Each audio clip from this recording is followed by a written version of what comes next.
याद रखिएगा, भाजपा से लड़ने का अनुभव हमारा पिछले 10 साल का अनुभव है। हमने इनके झूठे आरोप देखे हैं, हमने इनका झूठा वीडियो देखा है, हमने इनका झूठा मुकदमा देखा है, हमने इनकी जेल देखी है। इसीलिए हम कहते हैं कि जगह है कितनी जेल में तेरे, देख लिया है देखेंगे। हम इनको बताएंगे कि देशभक्ति का मतलब क्या होता है। देशभक्ति का मतलब होता है देश के संविधान को अपने सीने से लगा करके रखना। देशभक्ति का मतलब होता है इस देश के भीतर रहने वाले जो 140 करोड़ लोग हैं, चाहे वो किसी भी जाति या धर्म के हों, उनको भारतीय समझना और उनको बराबरी का हक और अधिकार दिलाना। देशभक्ति का मतलब यह होता है कि देश के भीतर कहीं कोई दुर्घटना हुई हो, किसी के साथ भी अत्याचार और अन्याय हुआ हो, तो उसके पक्ष में खड़ा होना, शोषितों की आवाज बनना, मजदूरों, किसानों, नौजवानों, महिलाओं, दलितों, आदिवासियों, पिछड़ों और गरीबों की आवाज बनना। आजकल नया निजाम आया है और नया निजाम कहते हैं कि इस देश का इतिहास 2014 से शुरू होता है। मैं कहता हूं जनाब, आपका इतिहास कमजोर है। श्रीमान, थोड़ा ठीक से इतिहास पढ़िए।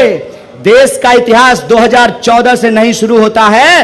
देश का इतिहास 5000 साल का इतिहास है। देश का इतिहास सिंधु घाटी सभ्यता से शुरू होता है। वो पार्टी जो इस देश को आजादी दिलाई है, उस आजादी को बचाने के लिए जैसे हमारे पुरखों ने स्वतंत्रता सेनानी बनकर के इस देश को आजादी दिलाई है, उसी तरह से हम संविधान सेनानी बनकर के इस देश के संविधान की रक्षा करेंगे।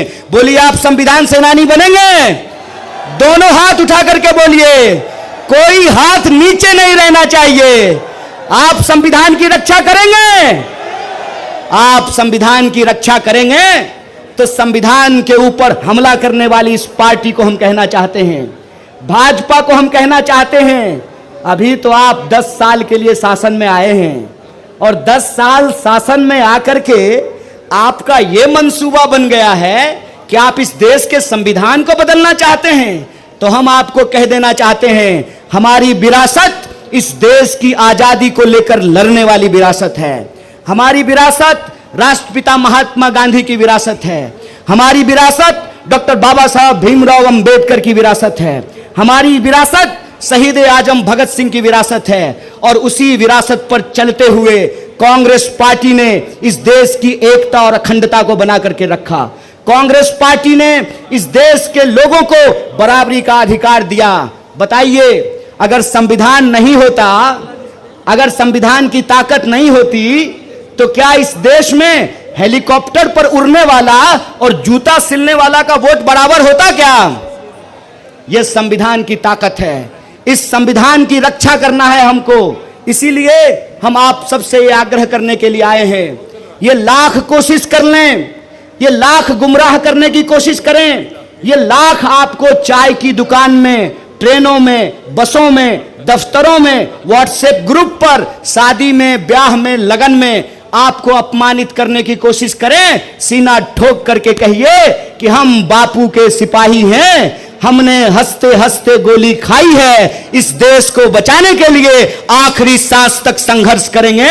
यह बात आपको पूरे गर्व से कहना चाहिए, पूरे अभिमान से कहना चाहिए। इस मुश्किल वक्त में हम तमाम लोगों को, तमाम कांग्रेस के परिवार को एकजुट होकर के रहना है और इनको कहना है, वह पथ क्या, पथिक कुशलता क्या, जिस पथ में बिखरे सूल न हो, नाविक की धैर्य परीक्षा क्या, जब धाराएं प्रतिकूल न हो।